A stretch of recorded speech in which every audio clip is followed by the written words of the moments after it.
par la main, là, puis ça n'allait pas plus loin que ça dans ce temps-là. Hein. Peut-être un petit bec ça joue, puis salut, c'est fini. Mais on avait du plaisir. Dimanche, le 19 février, participez à la Grande Patinade, une journée nationale de plaisir familial.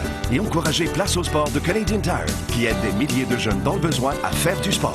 Soyez des nôtres le 19 février et aidez à donner aux jeunes une chance égale.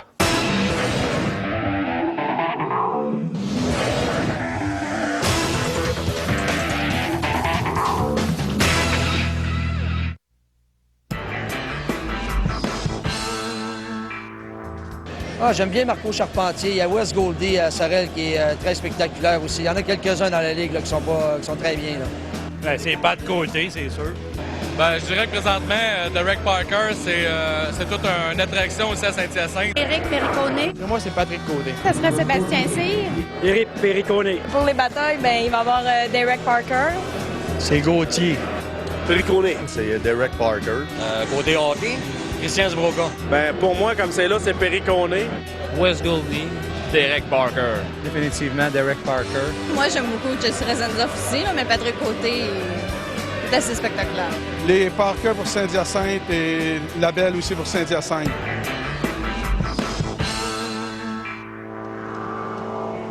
Alors, nous sommes de retour et je suis en compagnie du directeur général et entraîneur-chef du Saint-François de Sherbrooke, Daniel Bissonnette. Daniel, je dois tout te mentionner aux amateurs.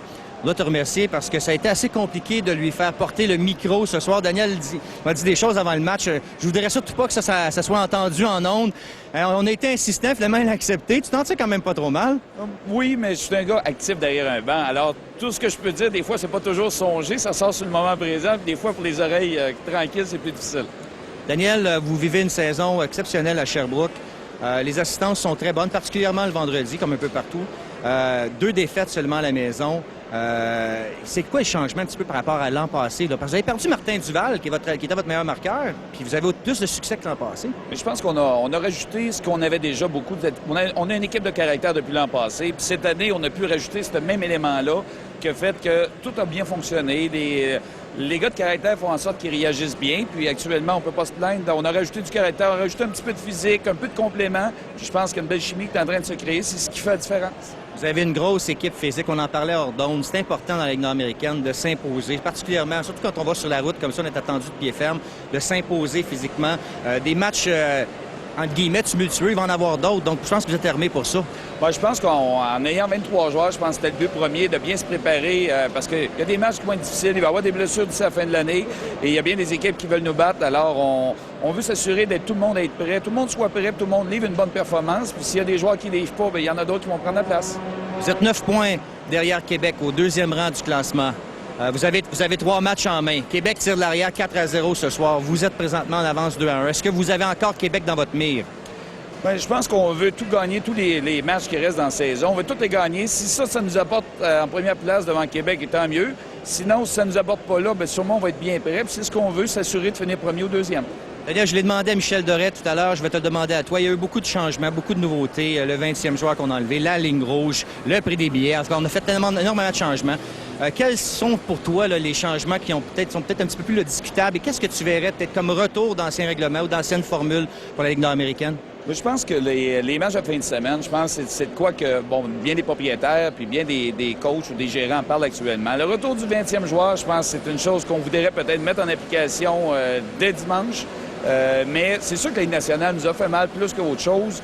Mais on a un ajustement. Comme toute bonne entreprise, se doit de réajuster son fusil d'épaule. Puis je pense que c'est ce qu'on va faire demain. Tu n'as pas bougé beaucoup à la date limite de transaction. Je sais que tu avais 2-3 joueurs en vue, tu avais 2-3 cibles, un joueur de centre, un gros ailier défenseur. Vous n'avez pas été actifs. Et étonnamment, vous et Québec, vous n'avez pas bougé. Bien, quand ça va bien, on pense que la chimie doit être assez bonne. On avait quelques éléments, dont on avait 3 priorités. On a comblé le poste de centre, on a comblé le poste d'ailier gauche, un gros bonhomme comme Mike Anderson. Je pense que ne faut pas que tu changes tout. Quand ça va bien, tu gardes ce que tu as, puis tu espères que tout le reste va bien fonctionner. Merci beaucoup, Daniel. Bonne fin de saison, bonne fin de match surtout. Merci. Donc, la marque, c'est 2-1 après la pause. Notre chronique sur la Ligue nord-américaine de hockey. On jettera un coup d'œil sur la course aux séries éliminatoires. À tout de suite.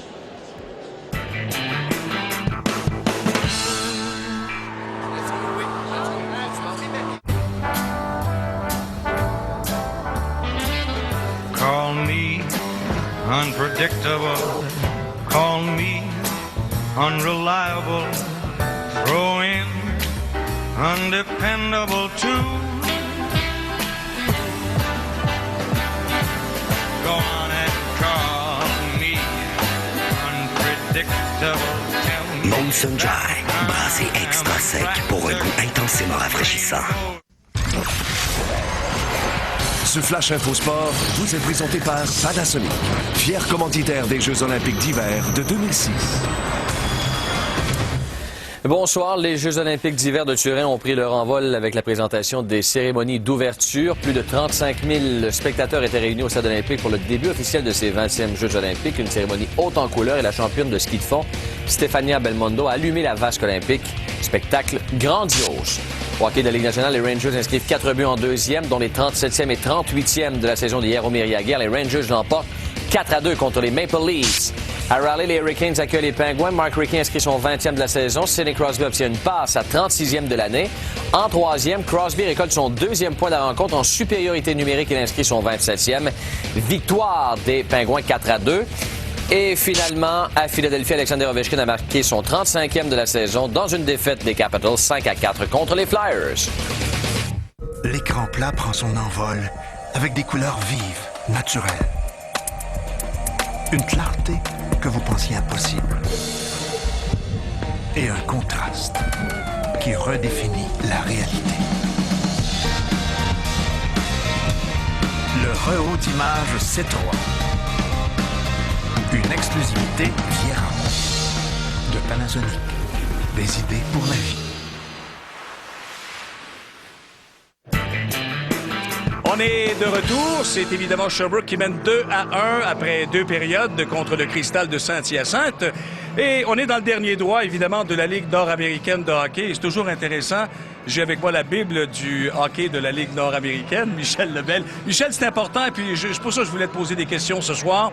Bon, les séries éliminatoires s'en viennent. Si on y allait au tableau là, du classement, on sait que dans la partie supérieure du classement, dans le haut du classement, il y a une belle lutte, mais ça se fait également aussi dans le bas du classement, une belle lutte pour une participation. Ouais, on peut dire qu'il y a 2 groupes. Il y a le groupe des 5 premières positions. Présentement, lorsqu'on regarde le nombre de matchs à jouer, c'est sûr que Sherbrooke est un petit peu avantagé. Par contre, Sherbrooke n'ont que 2 défaites à la maison cette année. Ils ont seulement 7 des 18 derniers. Ils devront jouer 11 matchs sur la route. Il faut mentionner également que Sherbrooke est la seule formation à avoir un dossier positif contre Québec cette année. Ils les ont battus 2 fois au Colisée, ce qu'il n'y a pas d'autres équipes qui ont fait. Trois-Rivières, Verdun et Sorel-Tracy présentement jouent du hockey très irrégulier. On gagne un match, on en perd 2. Donc c'est très irrégulier pour ces équipes-là. Et Sorel joue du meilleur hockey sur la route qu'à la maison. Donc le 2 matchs de plus à la maison ne les favorise pas. Bon, OK, on va maintenant dans la partie inférieure du classement, mais là où ça va se décider, c'est pour les places dans les séries éliminatoires. Et oui, là, c'est intéressant. Lorsqu'on regarde la belle lutte à 3 équipes, on peut cependant parler de Thetford. Thetford, normalement, ne devrait pas se situer là. Ce sont les finalistes de la Coupe Futura l'année dernière. Ils ont joué du hockey très mauvais hockey depuis le début de la saison, mais là, ça va beaucoup mieux. D'ailleurs, ce soir, ils mènent 4-0 déjà contre Québec.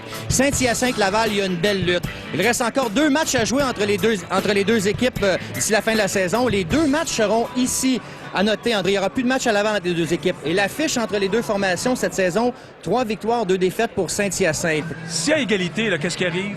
Mais ce qui est égalité, c'est que Saint-Hyacinthe est avantagé d'une certaine façon, André, parce que lors du dernier jour du calendrier régulier, le 25 mars, Laval aura joué son dernier match contre Sorel le vendredi. Saint-Hyacinthe aura un dernier match pour peut-être décider de son sort. Présentement, il y a 2 points qui les séparent. Il y a seulement que 2 matchs importants. Et quand on parle de Laval, ils ont une fiche très négative contre les 3 premières équipes de la Ligue, c'est-à-dire Québec, Sherbrooke et Trois-Rivières. Ils n'ont qu'une fiche de 3 victoires et 15 défaites contre eux cette saison. Et ils vont les affronter souvent encore d'ici la fin de la saison. Donc, pour l'instant, c'est dur de voir qui est favorisé.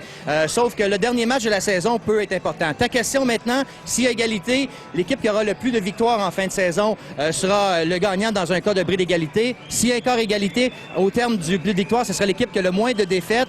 Et par la suite, si on a besoin d'un autre bris d'égalité, ce sera les matchs contre les 2 équipes dans la saison. Et comme il y en a 7 et il n'y a pas de nul, là, on pourra départager facilement le gagnant. Bon, OK. Et tu m'as dit avant d'arriver en onde, tantôt que tu avais quelque chose là, concernant... Oui, il y a une autre mauvaise nouvelle du côté des Summum Chiefs de Laval. Hier, j'ai annoncé lors de la description du match des Summum Chiefs qu'il y aurait un nouvel entraîneur à partir de lundi du côté de Laval. On n'a pas nommé de nom parce que la négociation se terminait ce soir. Malheureusement, on a appris que cet entraîneur-là, qui est un entraîneur qui avait déjà évolué dans le circuit, qui avait déjà dirigé, il s'agit de Dino Massonetti.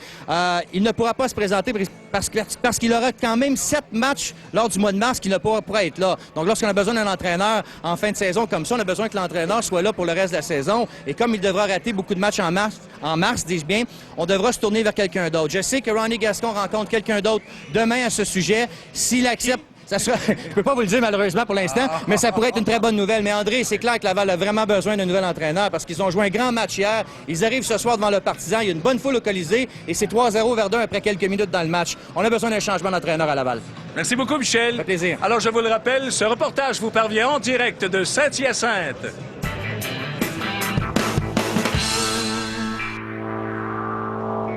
Le restaurant Kimono de Saint-Hyacinthe vous offre sa fine cuisine asiatique, son sushi bar et ses grillades exquises dans une ambiance unique et chaleureuse. Le Kimono est fier partenaire du Cristal de Saint-Hyacinthe, 2485 Casavant-Ouest à Saint-Hyacinthe. Un terrain de golf. Des joueurs professionnels. Des personnalités.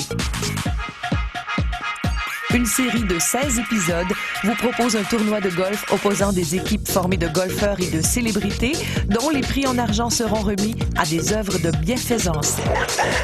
Samedi 11 février, l'équipe de Michel Goyette et celle de Guy Mongrain rivalisent lors de la seconde étape. Le challenge de golf Chrysler, seulement à RDS.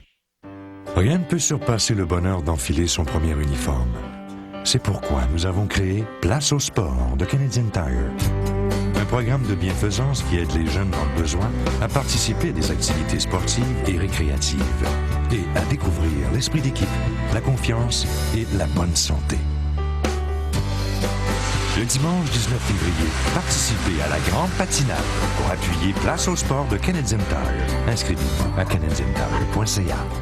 J'oublierai jamais la première fois que mon mari et moi, on a eu le bonheur de jouer au hockey avec nos enfants. C'était à la patinoire extérieure, bien sûr. C'était notre famille contre les autres. C'était au mois de décembre, la neige tombait à gros flocons. C'était vraiment un moment de pur bonheur. Dimanche, le 19 février, participez à la grande patinade, une journée nationale de plaisir familial, et encouragez Place au sport de Canadian Tire, qui aide des milliers de jeunes dans le besoin à faire du sport. Soyez des nôtres le 19 février et aidez à donner une chance égale aux jeunes. Chasseurs, pêcheurs, venez rencontrer les plus grands spécialistes de la chasse et de la pêche à Québec, aux Amantes de la nature. Nos conseillers ne font pas que parler de chasse et de pêche, ils les pratiquent. Les Amantes de la nature, la piste de départ de vos plus grandes aventures. Alors, il y a 3 autres matchs ce soir dans le circuit Godette. D'abord au Colisée de Trois-Rivières, Saint-Georges qui joue du très bon hockey présentement, mène 3-2. Notons le but d'Éric Belrose et les 2 filets de Odette pour Saint-Georges. C'est 26e et 27e. Au Colisée de Laval, devant plus de 2000 amateurs, c'est 3-2 Verdun. Verdun menait 3-0 dans le match pendant. Movchevski n'a pas jeté les gants, n'a pas de points ce soir. Mais Mathieu Benoît a marqué son premier but avec sa nouvelle équipe. Massy a marqué contre Laval ce soir et Hyacinthe à 2 aides. Un match avec plusieurs combats, notamment Massy et Hyman ont jeté les gants. Et à Tedford, 4-0, le ProLab ont pris les commandes de Radio X. Ça va pas bien par les temps qui courent. Michel Picard a marqué ses 31e et 32e de la saison. On est de retour à André pour le résumé et le jeu de la période. Ben oui, le résumé. On va vous montrer les buts qui ont été marqués au cours du deuxième engagement. D'abord, Soucy. Et sur un autre angle, on l'a vu, un tir bien précis. Et Poirier du côté du Cristal de Saint-Hyacinthe sur l'autre angle, voilà. Et ça, c'est Curto qui, on l'a dit, hein, il était hors de lui, il était furieux. Il s'est fait picosser une couple de fois. Et voici le jeu de la période qui vous est présenté, bien sûr, par Molsonex, fan depuis 1903. C'est le but de Soucy, dans un angle autre que celui qu'on a vu tantôt. Et la qualité, comme l'a dit Mario, hein, il s'est installé, il n'a pas pris un tir frappé, Mario, il s'est contenté d'un tir du poignet, mais il a bien visé. C'est ce qu'on voit de moins en moins, André. Oui. Bien pris son temps, un bon lancer des poignets, comme on dit, puis a vraiment touché la cible. Bon, ben la troisième période va nous permettre d'assister à un dernier engagement qui, bon, j'espère bien, qui nous donnera du bon jeu, du jeu enlevant. C'est 2-1 en ce début de troisième période. Et il ne faut pas oublier que C'est un avantage numérique pour le Cristal de Saint-Hyacinthe. Et voilà une attaque qui est menée par Tessier. Tessier a joué un bon match. Il a été stoppé partiellement par Dumas. Et voilà, on se retrouve au centre. C'est Aaron Ball qui attire vers lui Chiquan, mais finalement va réorganiser une attaque pour les siens. Voilà, finalement, il décide de tirer la rondelle dans le coin droit. Voilà une rondelle qui est libre un bon moment jusqu'à l'intervention de Dean Melançon. La remise vers Greg Davis s'est ratée complètement. Là, une passe du côté de Aaron Ball. Aaron Ball qui hésite un moment. Une passe vers Tessier, c'est beau. Et le relais de l'autre côté, c'était bien pensé, mais Davis était étroitement surveillé. D'ailleurs, il y avait le bâton dans les airs avec celui avec qui il avait maille à partir. 30 secondes à la pénalité de Saint-François de Sherbrooke. En zone du Saint-François. Un tir. C'était Verdun, Jimmy Verdun, mais ça a raté complètement. Intervention de Piché. Piché qui travaille du côté droit, le long de la rampe. On lui a fait perdre la rondelle. Desmarais remet au centre. C'est Deschênes qui reprend. Et Deschênes qui se contente avec 2 secondes à la pénalité. A poussé le disque à l'autre bout. Voilà. C'est terminé le jeu de puissance du Cristal. Qui rate une belle occasion là, de niveler la marque dans le match. Derrière le filet, Dominique Bélanger, on travaille fort, c'est Piché qui reprend. Oh, on a fait dévier la rondelle. Et Bélanger, là, on l'a vu, il était prêt. Il a réagi très rapidement. Attaque est menée par Desmarais avec une remise en zone adverse. Intervention de Desnoyers. Passe vers Parker qui vient de sortir du banc. Belle remise ensuite. Du côté de Poirier qui est là en attaque avec Verdun. Et finalement, pas beaucoup d'ouverture pour Poirier. Il doit rebrousser chemin et retourner la rondelle au centre. Oh, une attaque de Yann Joseph. Ça, c'est dangereux. Passe de l'autre côté. Oh, bel arrêt! Superbe arrêt de Martin Villeneuve. Un autre 2 contre 1, André. Là, il faudrait se rappeler de cet arrêt. Je ne sais pas si la rondelle a frappé le poteau. Là. On va peut-être avoir l'occasion de voir la reprise tout à l'heure, mais... moi, j'avais l'impression d'ici qu'il avait fait l'arrêt.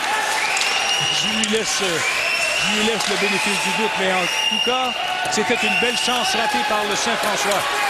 Le Cristal contre-attaque avec Fréchette. Fréchette qui va se retrouver avec Soucy dans le coin. Fréchette qui contourne le but, passe devant. La rondelle est sautillante. On se la dispute là dans le coin entre les patins. Finalement, ce sera Tessier là, qui contrôle le disque. Pas facile. Il y a Yann Joseph qui s'est mis à sa poursuite. Il y a la pénalité. Joseph a levé la tête au ciel, mais... Ici, on a mis un petit peu aussi. Est-ce que ça apporte des fruits, André? Des fois, on en met plus que le client demande, comme on dit. Et puis, on va voir ici. Je pense que la rondelle a frappé le poteau, André. Mais encore une fois, c'est toujours encore un 2 contre 1. On a donné peut-être 5-6 2 contre 1 en deuxième. Et là, on commence en début de troisième. La rondelle a frappé l'extérieur du poteau. Donc, mais il reste que c'est pas vraiment ça que je regarde, moi. Et là, quand je vous parlais de tantôt, Tessier en a mis un petit peu. Il y avait vraiment accrochage, mais à un moment donné, il était question qu'on finisse les joueurs pour acter. Oui, c'est on l'a pris pas souvent.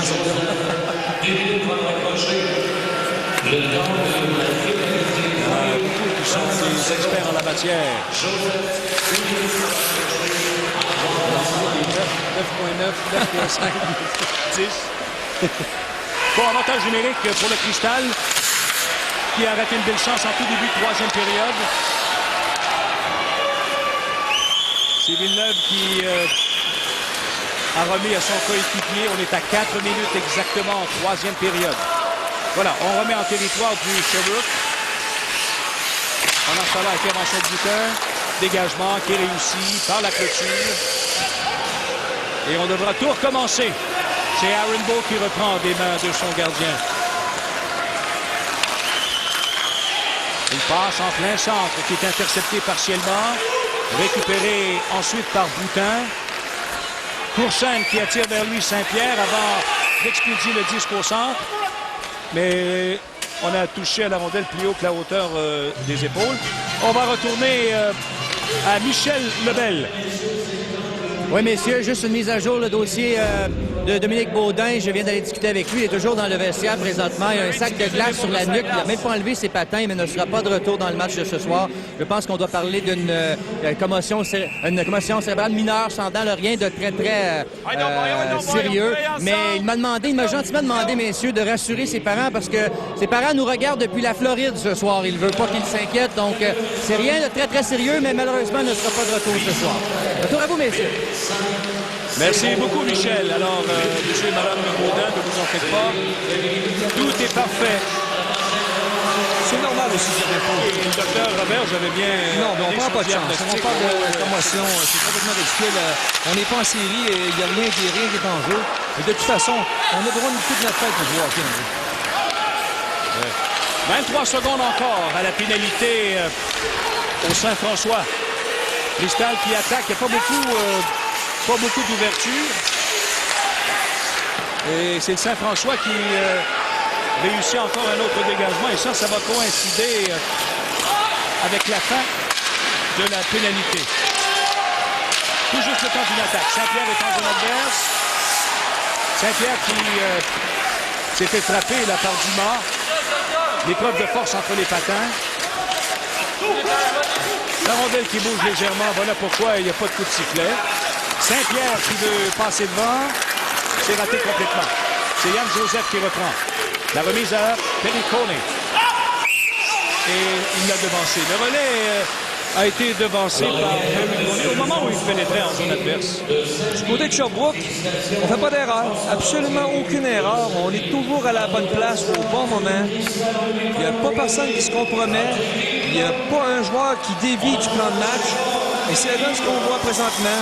On vient de quand même subir deux avantages numériques consécutifs. Et puis, ça n'a même pas paru. Pendant ce temps-là, il y a Parker et Louis Bédard qui sont un côté. Je pense qu'on va avoir un petit peu d'action, André, là-dessus. D'après moi, là, ça sent bien. Oui. Il faut... Et ça, c'est de part et d'autre. Autant du côté du Cristal que du côté du Saint-François. On veut s'imposer. Voilà une remise en zone de Saint-Hyacinthe. Et ça devient soudainement un petit peu plus robuste. Attaque menée par le Cristal. On remet dans le coin droit. Poirier va chercher la rondelle. Passe devant. Là, c'est une chute d'un joueur du Cristal. Il y a le tir ensuite qui a été bloqué à la défense. C'est Robiga qui s'élance de toutes ses forces, mais de toute façon, le jeu est rappelé. 2-1, Sherbrooke mène Saint-Hyacinthe.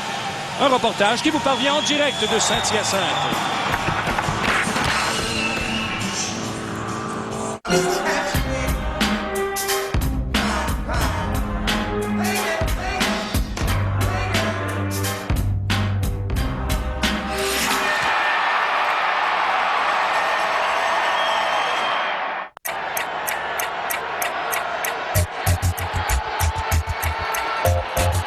Faites comme les vrais sportifs de salon.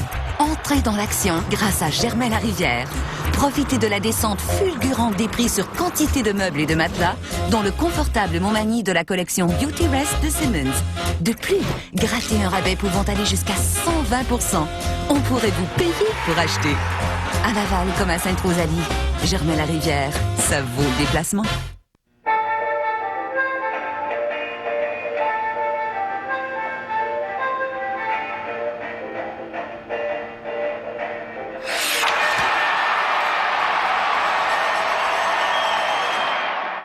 En 1939, le Canadien de Montréal a participé à l'inauguration du stade Louis-Philippe Gaucher de Saint-Hyacinthe, en jouant sur une glace naturelle puisque le système de réfrigération n'a été installé qu'en 1940. Depuis 33 ans, un tournoi provincial Pee-Wee s'y déroule chaque année.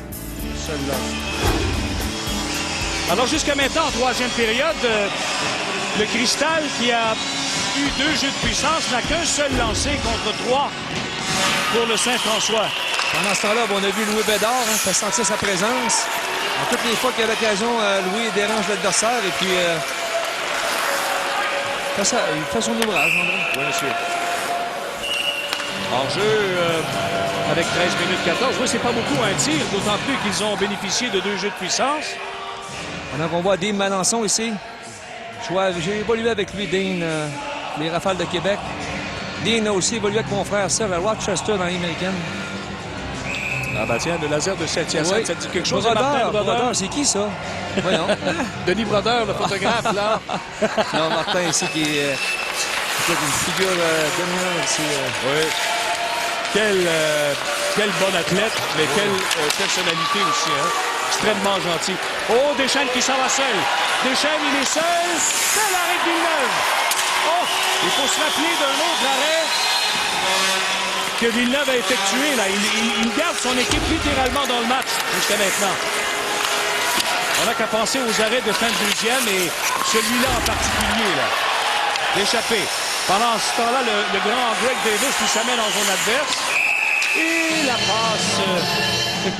Il y avait un hors-jeu de toute façon. Il y aura pénalité encore une fois pour Et Sherbrooke. on a retenu. Bon. Donc là, du côté du Cristal, on a plus qu'une chance de créer l'égalité.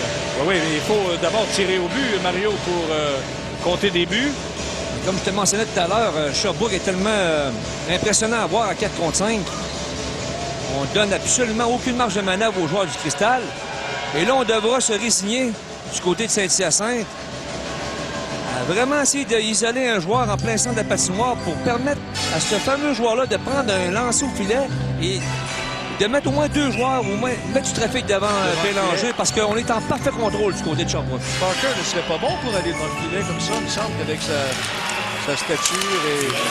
Oui, ça serait peut-être une bonne stratégie, André. André, tu m'impressionnes. On ne peut pas s'immiscer comme joueur coach, mais ça fait réfléchir l'adversaire en même temps. Bon, alors, un autre avantage, trêve de discussion, un autre avantage numérique pour le Cristal. C'est un troisième, là, en troisième période. Et c'est reparti. Il y a bien sûr la liberté. Il y a également Dean Melançon qui transporte la rondelle. Il y a Aaron Bowe, il y a Piché et Saint-Pierre. Saint-Pierre qui remet derrière pour Aaron Bowe. Et là, encore une attaque. Oui. C'est Yann Joseph. Ça passe à Chicoine. Oh, il a raté une belle chance de marquer. Oh, 2 échappés, là, coup sur coup. Et cette fois-ci, en désavantage numérique. Mais c'est ce qui peut arriver quand on ouvre la machine un petit peu trop. Là, 56 secondes à la pénalité au Saint-François de Sherbrooke. Sherbrooke qui mène 2-1. Très bon match de hockey jusqu'à maintenant. 44 secondes à la pénalité. Cristal qui n'a qu'un seul tir en troisième, bien qu'il bénéficie d'un troisième jeu de puissance. Là. Greg Davis, il est devant Proulx. Pousse la rondelle pour lui-même. Desnoyers devant Tessier. 2 autres joueurs qui s'amènent. Derrière, c'est Dean Melançon, mais on lui a fait perdre de la rondelle. Et là, c'est Grégoire. Grégoire, une feinte, mais il a dû abandonner la rondelle involontairement. Néanmoins, 12 secondes à ce jeu de puissance du Cristal qui n'aura qu'un seul tir jusqu'à maintenant. Voilà, c'est terminé la pénalité. Bon, on a parlé des arrêts de Martin Villeneuve, Mario, mais il va falloir parler de l'inertie du Cristal en avantage numérique en troisième période. Hein. C'est ce que je sais pas. J'ai plutôt tendance à donner crédit à Sherbrooke. Écoute, premier sur la rondelle, on met de la pression. J'ai l'impression de me répéter depuis le début du match, André. Un lancé depuis le début de la période. Ouais. Et c'est le troisième avantage numérique dans les 10 premières minutes de la troisième. Donc, c'est tout dire, là. C'est vrai, c'est un bon point et c'est un point qui est positif en même temps. Mais de la façon dont je vois Sherbrooke évoluer à 4 contre 5, Saint-Hyacinthe est vraiment une seconde en retard sur toutes les facettes du jeu. Là, c'est Turco qui remet la rondelle dans son territoire un peu plus loin, mais c'est perdu. On devra revenir au centre. Et en zone du Cristal, là, une passe et en même temps, c'est Tremblay qui est allé, n'a pas arrêté son geste. Autre pénalité, cette fois, ce sera au Cristal. Ça, il fallait s'y attendre un peu. Et c'est Parker.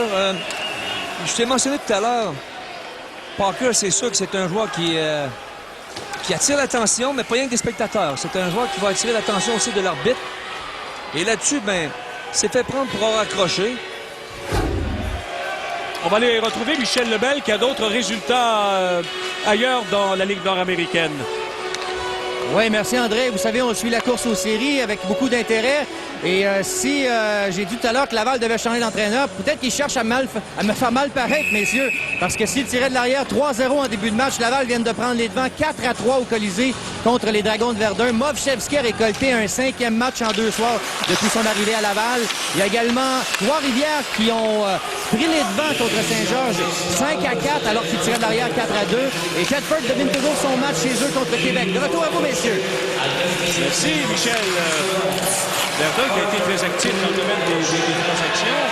Je pense qu'il y a 8 nouvelles figures qui se sont greffées à l'équipe des Dragons de Verdun depuis lundi dernier avec les transactions et tout.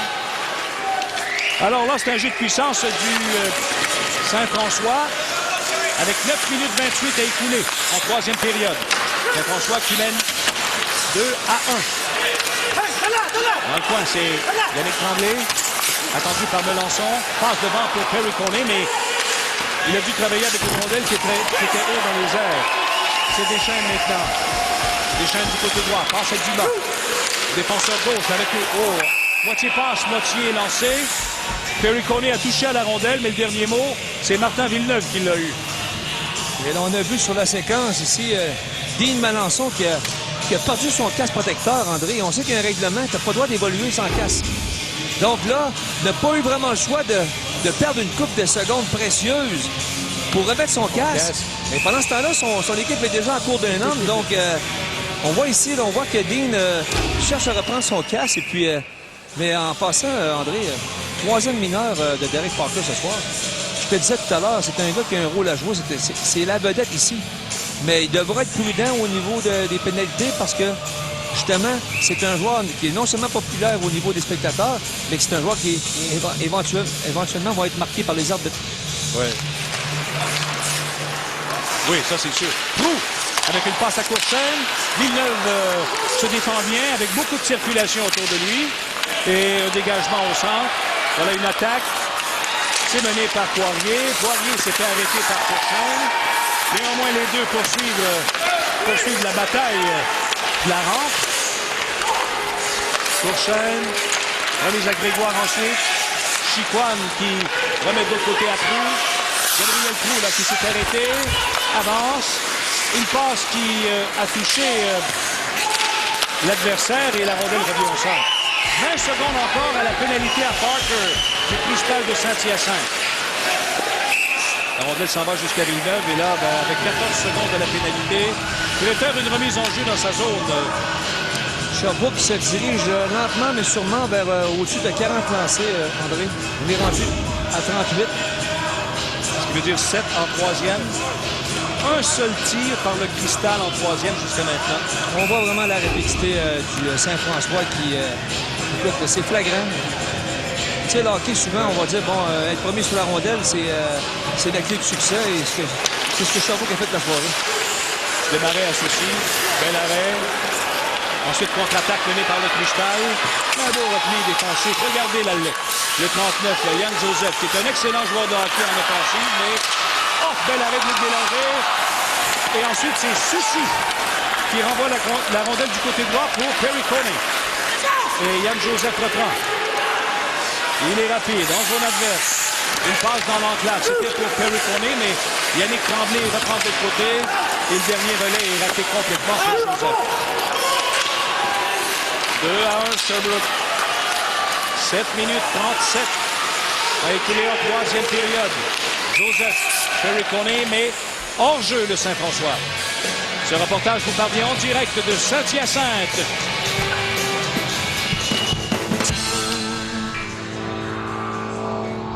Chasseurs, pêcheurs, venez rencontrer les plus grands spécialistes de la chasse et de la pêche à Québec, aux amantes de la nature. Nos conseillers ne font pas que parler de chasse et de pêche, ils les pratiquent. Les amantes de la nature, la piste de départ de vos plus grandes aventures.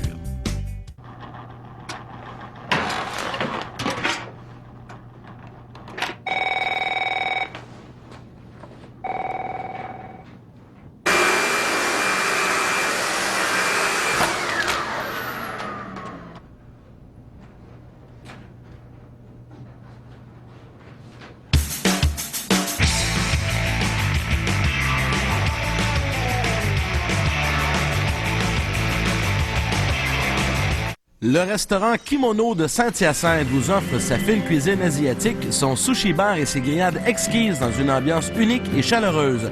Le Kimono est fier partenaire du Cristal de Saint-Hyacinthe, 2485 Casavant-Ouest à Saint-Hyacinthe. À Saint-Hyacinthe, au chapitre des loisirs intérieurs ou extérieurs, de nombreux équipements de qualité sont disponibles pour la population. Que ce soit pour la pratique d'activités culturelles, sportives, aquatiques ou de plein air, il y en a pour tous les goûts. À Saint-Hyacinthe, il y a de l'action. Ça, c'est le dernier arrêt de Luc Bélanger.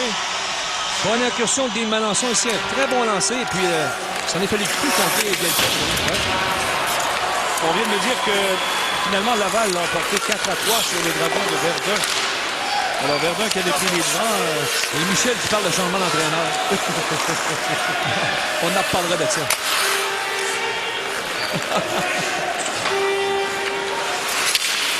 7 minutes et 6 secondes à faire en troisième période. Voilà Dumas qui rejette le tout en zone du Cristal. Et au centre, une attaque qui est menée par Aaron Ball. La remise dans le coin droit. Ça, c'est Dumas qui travaille fort. Le début aussi, il a joué un très bon match ce soir. Défenseur gauche du Saint-François.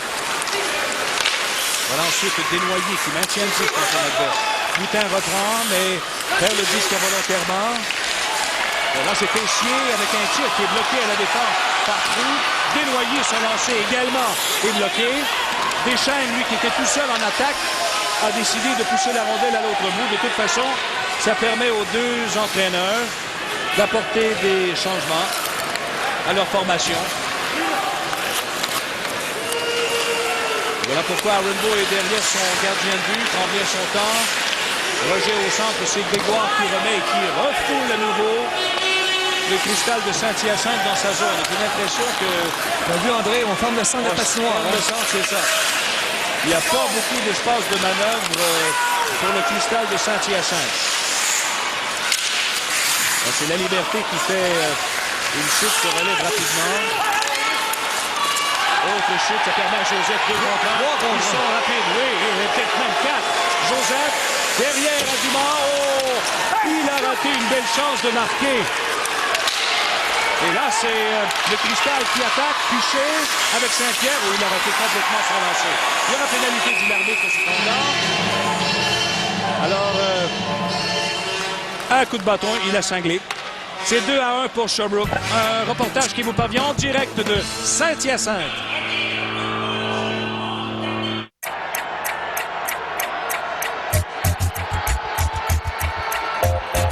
Faites comme les vrais sportifs de salon. Entrez dans l'action grâce à Germain Larivière. Profitez de la descente fulgurante des prix sur quantité de meubles et d'électro, dont le performant duo laveuse-sécheuse à chargement frontal Whirlpool. De plus, grattez un rabais pouvant aller jusqu'à 120%. On pourrait vous payer pour acheter. À Laval comme à Sainte-Rosalie, Germain Larivière, ça vaut le déplacement.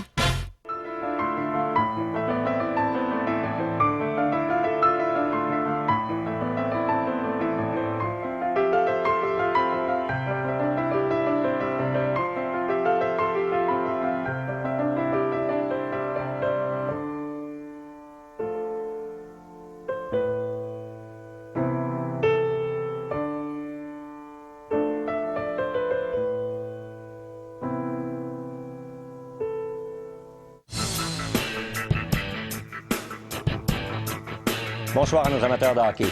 Pendant les matchs de la Ligue nord-américaine, je vous fais habituellement part de mes choix à pronostic, la loterie des amateurs de hockey. Comme pronostic fait relâche pendant la période olympique, je vous invite cette fois-ci à jouer à mise au jeu.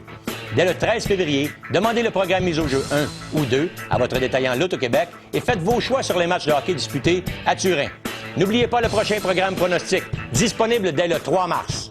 Maintenant, de retour au match. Dernier jeu de la part du Cristal et la pénalité. Pierre-Luc Courchaine pour avoir donné un coup de bâton, un bon coup de bâton de main, André. Donc, c'est une pénalité qui arrive à 14-34. Et c'est le 8e avantage numérique, André. Oui, et c'est là où jamais, là, Mario. Hein? Il reste 5 minutes 12. 5 minutes 12 à la 5 minutes 10 maintenant à la 3e période. Avantage numérique Saint-Hyacinthe. Alors, c'est le moment ou jamais. Écoute, André, c'est notre 8e avantage numérique du Saint-Hyacinthe. On est 1-7 jusqu'à présent. Et on a 4 tirs dans ces 7 avantages numériques. Ça fait pas beaucoup de lancers, ça, sur 7 avantages numériques. On parle de 14 minutes. Ah oui, absolument. 3 lancés, 3e période. 8 lancés pour Sherbrooke, 3e période. Alors là, voyons voir ce qui va se passer. On rejette le disque en territoire de Saint-François. Mais on a touché encore une fois la rondelle plus haut que la hauteur permise. Au début, je l'ai mentionné, plus ça va aller, plus qu'on s'approche des séries, les unités spéciales deviennent d'une importance capitale. Et puis, les 3 buts ce soir. Hein? Écoute, là, si tu regardes là, présentement, là, tous les buts qui ont été marqués, je crois, en avantage numérique. Oui. Et puis, Saint-Hyacinthe est à leur 4e avantage numérique et ils tiennent derrière 2-1. Donc, les avantages, les unités spéciales vont devenir de plus en plus importants. Et c'est ce qui va faire la différence entre les clubs qui vont finir premiers et les clubs qui vont avoir des chances de remporter cette fameuse coupe qui sera. 1 minute 16 secondes à la pénalité au Saint-François. Une attaque de la Liberté. Avec une remise jusqu'à derrière le filet de Bélanger. Premier rendu, c'était Soucy. Jeu rappelé. 1 minute 6 à la pénalité. 4 minutes 32 à la 3e période. Et là, Greg Davis, lui, il est rappelé au banc. Le trio de la Liberté est là avec, bien sûr, Saint-Pierre et Piché. Il y a Aaron Bowe. Et Dean Melançon comme joueur de pointe. Beaucoup d'actions ce soir au stade LP Gaucher de Saint-Hyacinthe. Vous l'avez vu tantôt, des images de la foule qui parlent d'elle-même. Et on avait invité les gens ce soir à de l'affichage, du bruit, des instruments de musique. On a baissé le prix d'admission pour faire une petite soirée spéciale. 40 secondes à la pénalité au Saint-François. Derrière le filet de Luc Bélanger.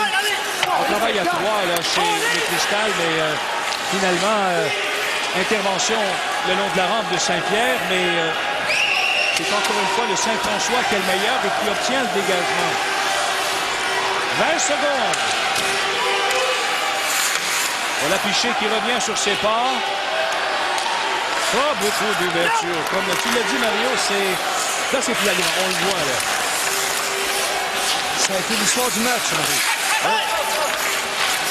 Et tantôt, quand j'ai parlé d'un manque d'inertie du Cristal, c'était pertinent de ta part de dire que le Saint-François joue mieux, joue bien, joue d'une façon presque impeccable, Mario. Je donne crédit à Sherbrooke. Oui. Ils ont été dominants du début à la fin. Écoute, souvent, on cherche souvent à dire, bon, OK, un club, ça va pas bien, un club, ils en ont arraché, comme on dit, on va prendre un terme, ils en ont arraché toute la soirée. Mais il faut donner crédit au club aussi. Bien sûr. Qui joue de l'autre côté. Absolument. Les Sherbrooke ont joué un match jusqu'à présent parfait. Comme on dit souvent, le Canadien a perdu, mais il y a notre équipe qui a gagné. Exactement. Je ne peux pas donner crédit à ça. Et là, Bélanger vient de frustrer, voler. Quoi dire? Incroyable arrêt. Un lancer qui semblait anodin à prime abord, un lancer de la ligne bleue, mais qui a été quand même dévié au passage par un joueur du Cristal. On va revoir ça. Et ça a failli battre Bélanger entre les jambières. Oh! Disons qu'il était temps que Luc mette la main sur la rondelle, André. Yeah. Peut-être peut-être que si le joueur du Cristal n'aurait pas pensé à lever son bâton, il aurait peut-être eu une chance d'arriver en premier.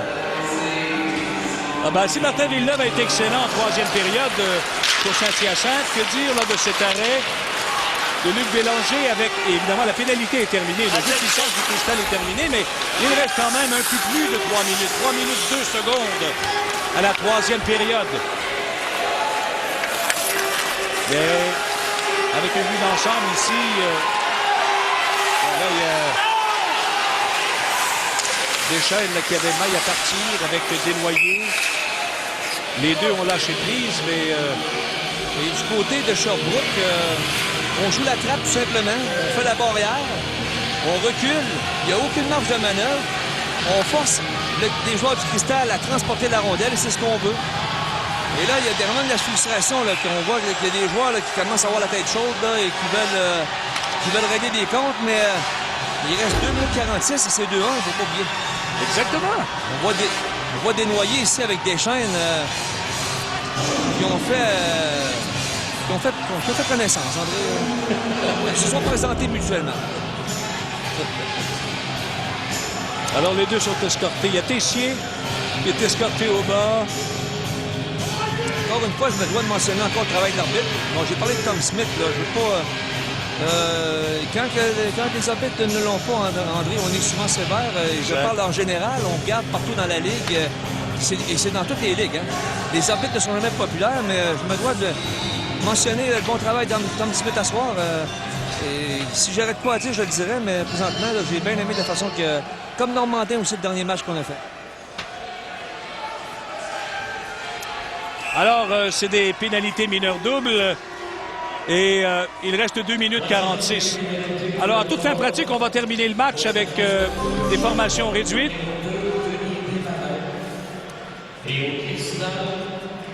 Et ce sera Grégoire devant la Liberté. Les au jeu remportés par le Saint-François. Et dans ce petit détail-là, les mises au jeu, les désavantages numériques, avantages numériques. Là, on a accroché. Et cette fois, c'est le Cristal qui sera puni. Il passe par la rampe. À Proux, Gabriel Proux qui se présente son adverse à Grégoire Bellefin. Tir bloqué, deuxième. Villeneuve résiste. Parce que... Non, il n'y aura pas... Il y avait sifflé, hein? Oui, je pense qu'il y avait déjà... On parle d'un bâton élevé aussi. L'arbitre avait déjà mentionné la pénalité pour le coup de sifflet. Mais bon, on donne une pénalité. La première de la période au Cristal, si on... La première simple... Et je peux te dire qu'elle n'arrive pas dans le bon temps, celle-là, André. 2 minutes 17, on était déjà à 4 contre 4.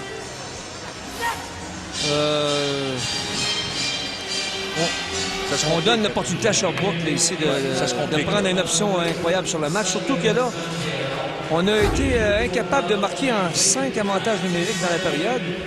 Et on aurait peut-être pu retirer de gardien pour avoir justement un autre 5 contre 4, mais sans gardien de but cette fois-ci. Donc... Alors, Samuel Saint-Pierre est chassé, mais c'est ça. Comme tu dis, donnons crédit au Saint-François parce que 4 lancés par le Cristal de Saint-Hyacinthe en troisième et avec le nombre d'avantages numériques, il faut qu'il y ait une bonne défensive quelque part. Et tu as vu encore ici, là, on a vu Dumas qui a fait exactement ce que Soucy a fait tout à l'heure. On est 4, ils sont 3, on s'approche tranquillement, mais on ne perd pas de temps. Aussitôt qu'on a la rondelle, on déclenche un bon lancer du poignet et on s'assure surtout, André, de frapper le filet, ce qui est donc bien important. C'est souvent, on va avoir des gars, des joueurs qui vont y aller pour le lancer là, terrible, mais qui vont manquer le filet. À ce moment-là, ben, ça peut permettre à l'autre équipe de mettre la main sur la rondelle. Avantage numérique. Le Saint-François, Yannick Tremblay. Il avait presque des ailes, littéralement, au moment où il entrait en zone du Cristal. Dumas remet de l'autre côté à Soucy. Autre passe à Soucy. En retrait pour Deschênes. À Soucy. De l'autre côté, Dumas redonne le disque à Soucy. Bel arrêt. Ou à moins que ça ait été bloqué devant le filet. 39 secondes aux pénalités mineures doubles. Voilà Soucy qui travaille à la pointe droite. Un lancer est bloqué. Retour qui est raté complètement par Poirier. Ensuite, c'est un lancer dans un angle restreint qui est raté complètement par le Saint-François. 20 secondes de pénalité mineure double. Melançon qui travaille bien, mais avec un disque sautillant. Moins d'une minute maintenant. Oh, et voilà! Quel but marqué! On prétend que la rondelle n'a jamais pénétré, alors que voilà. Moi, je pense que, en tout cas, on va le voir. Oui, parce que moi aussi... J'étais presque sûr que... Mais le juge de ligue n'a pas allumé la lumière rouge, hein? Que Tremblay avait marqué là-dessus. Sinon, On va quel voir. arrêt? Oh, C'est Deschênes. C'est Deschênes qui sortait de... Alors, on va le voir. De patinoire, une excellente passe ici. Mario, regarde ça, là. On va le voir. Ah, ben non, ça c'est un con. C'est le gardien qui nous... C'est Martin Villeneuve qui nous bloque la vue, mais... Tout un arrêt. Ici, oui, mais 55 secondes, tout. Ah ben, il y a un temps d'arrêt demandé par Daniel Bissonnette.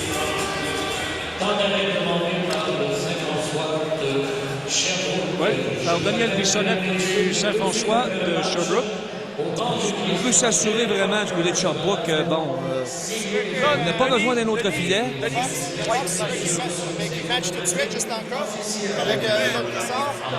Oui, dis à Denis qui s'en viennent ici. S'il y a dans la zone offensive qui s'en viennent ici, moi je vais... Bon, alors... Chico, tu vas prendre la boxe. Faut jouer intelligent. OK? Avec 9 secondes aux pénalités mineures doubles. 55 secondes à la troisième période. 2-1 Sherbrooke. Dans ce cas-là, tu disais à tes joueurs, comme Daniel l'a mentionné, il faut s'assurer que la rondelle est en avant de nous autres. Et surtout, si tu prends un lancer, évite de frapper l'adversaire. Ouais. Pour que la rondelle ne puisse pas prendre un mauvais rebond et donner un échappé. On mène par un but, on est quand même à 4 contre 3. Et il reste 55 secondes au match. Donc, bref, soyons intelligents. 50 secondes à la troisième période. Oh là, voilà. Et le but! Harold Hirsch, un ancien du Cristal. Oui, et il a eu tout le temps. C'est son premier match, d'ailleurs, contre son ancienne équipe.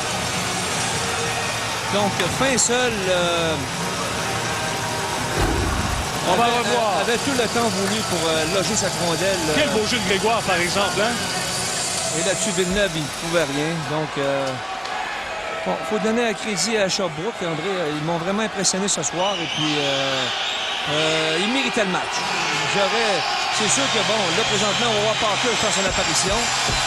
On va y aller pour un autre petit spectacle. Mais il reste que Sherbrooke n'est pas arrivé ici en touriste ce soir, André. Non, pas du tout, hein? Non, c'est bon. Présentement, Bédard embarque sur la patinoire. Robida est là. On va voir, mais il reste que... Il reste une seconde aux pénalités mineures doubles. On va se retrouver 5 contre 5 tantôt, mais c'est un autre but marqué en avantage numérique. Hein? C'est parti. Alors, c'est Parker et Bédard.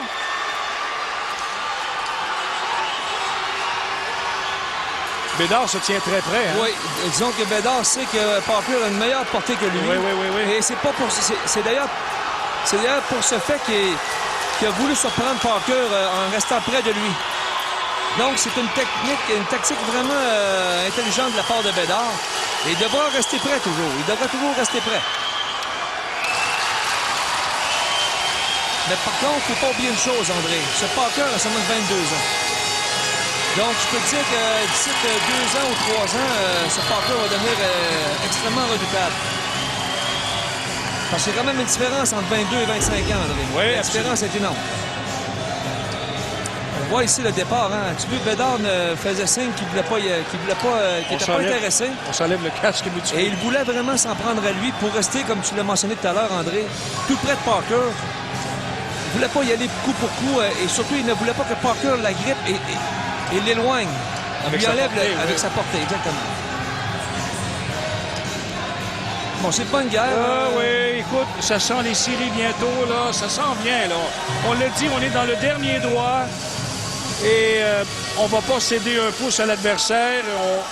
c'est une véritable guerre de tranchées, là. Comme je t'ai mentionné tout à l'heure, Sherbrooke, là, je comprends plus pourquoi Sherbrooke est deuxième. Et sais-tu quoi? Possiblement qu'il pourrait rejoindre le Radio-X de Québec en tête. De la façon que j'ai vu ce club-là jouer, on sait que Québec a plusieurs blessés présentement. Oui. Sherbrooke m'apparaît un club extrêmement en santé. Et quand je suis en santé, là, même au niveau de la forme physique, ils m'ont impressionné ce soir. Toujours premier sur la rondelle. Et j'ai vraiment été impressionné par ce club-là. Pendant qu'on voit Robida et Labelle qui... et Pagé qui se tient pas loin. Donc,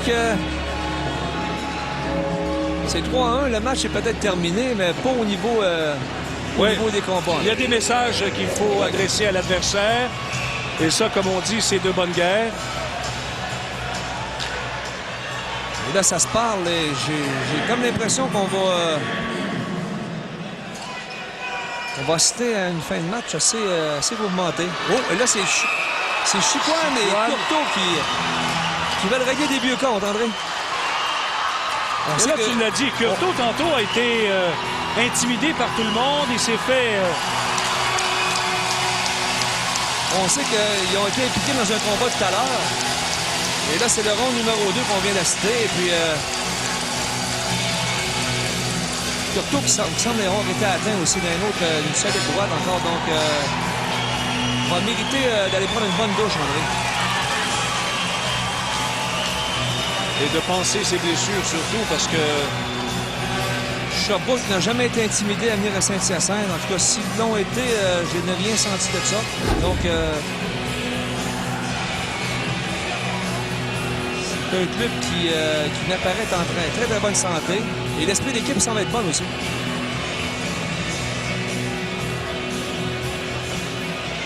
Alors, on devrait laisser tomber une coupe de secondes à tous les fois qu'il arrive un combat, André. Hein? On devrait laisser tomber une coupe de secondes à tous les fois. 43 secondes pour les 6. Et c'est pas fini. C'est pas fini, mon kiki, comme dirait l'autre. Alors, 43 secondes. Et là, il y a... Robida est là, il y a Fréchette. Fréchette, Robida. On pourrait assister à ça aussi. Il y a Pagé avec Labelle aussi de l'autre côté. Donc, mais là, ce serait juste écoutable. Mais c'est ça, c'est une question de se dire, hey, vous nous avez battus ce soir, mais ce n'est que partie remise. Et avec 24 secondes, c'est un tir qui a été bloqué à la défense. Cristal qui veut dégager son territoire. Melançon travaille devant Robida. Et voilà, avec moins de 10 secondes maintenant à faire à la troisième période. Tir de loin, bloqué à la défense. Un autre lancer qui est stoppé par Luc Bélanger. Et voilà! Victoire du Saint-François de Sherbrooke, 3-1 devant le Cristal de Saint-Hyacinthe. Je l'ai mentionné toute la soirée, André. Je suis très impressionné du Saint-François de Sherbrooke. Performance. Je comprends pourquoi ce club-là est deuxième. Et sais-tu quoi? Si ça continue comme j'ai vu ce soir, c'est un club qui pourrait peut-être chauffer le Radio-X de la tête d'ici à la fin de la saison. Oui, hein, absolument. Alors, les deux équipes qui regagnent leur vestiaire et nous, ben, on va en profiter. Il y a le président Alain Messier qui s'est présenté. Ah, il est... On va passer au 3 étoiles. Une présentation de Molson X, femme depuis 1903.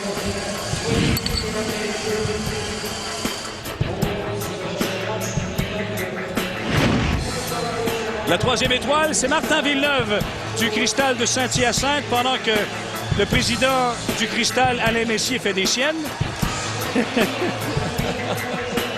Yannick Tremblay est choisi la deuxième étoile. Et Yann Joseph, la première étoile, évidemment, ces deux derniers pour le Saint-François de Sherbrooke. Victoire du Saint-François de Sherbrooke, 3-1 devant Saint-Hyacinthe. Un reportage qui vous parvient en direct de Saint-Hyacinthe. Voici ce qui arrive quand une light a du goût. Le challenge de golf Chrysler, seulement à RDS.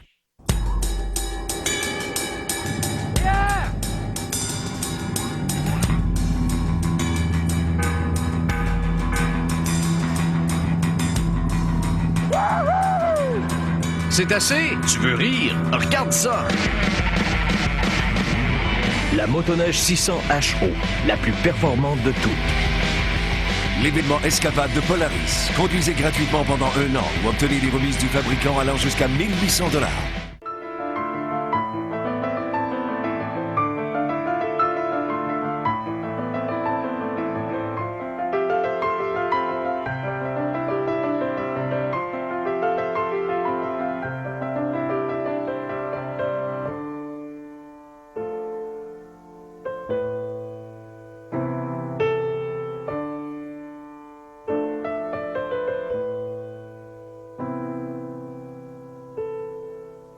Canadien Express, des matchs sans entracte et sans arrêt de jeu en semaine à RDS.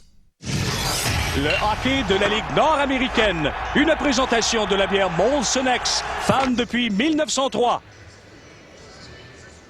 Alors, les grands gagnants de cette soirée de hockey de la Ligue nord-américaine sont bien sûr Sherbrooke, Tedford et Laval. Les grands perdants sont malheureusement le Cristal de Saint-Hyacinthe, puisqu'après les résultats de ce soir, Laval rejoint Saint-Hyacinthe au 8e rang qui donne accès aux séries de fin de saison. Et Sherbrooke se rapproche à 7 points de Québec avec encore 3 matchs en main. On espère que ça vous a plu. On va quitter maintenant pour une période de 1 mois. On sera de retour seulement que le 10 mars prochain, mais il y aura plein de rendez-vous très intéressants au cours du prochain mois, partout dans les arénas de la Ligue nord-américaine. Un petit coup de rapide sur l'histoire du match de ce soir. La victoire donc du Saint-François 3-1 au départ du Cristal de Saint-Hyacinthe. Luc Bélanger, encore une fois, sensationnel ce soir. N'a alloué qu'un but au cours des 200 et quelques dernières minutes. Nos prochains rendez-vous. Alors, c'est les Olympiques qui débutent demain à RDS. 13h, ne manquez pas le rendez-vous pour les 20e Jeux d'hiver en provenance de Turin. Il y aura également le Canadien demain soir qui sera sur nos ondes. 18h30, les Trashers d'Atlanta sont de passage au Centre Bell. Et notre prochain rendez-vous, le 10 mars prochain à Laval, au Colisée, alors que le Saint-François de Sherbrooke seront les visiteurs. On espère que ça vous a plu. À nouveau la marque finale ce soir ici. Victoire de Sherbrooke 3-1. Au nom d'André Côté, Mario Roberge et de toute l'équipe de production, c'est Michel Lebel qui vous remercie d'avoir été là. Et à la prochaine.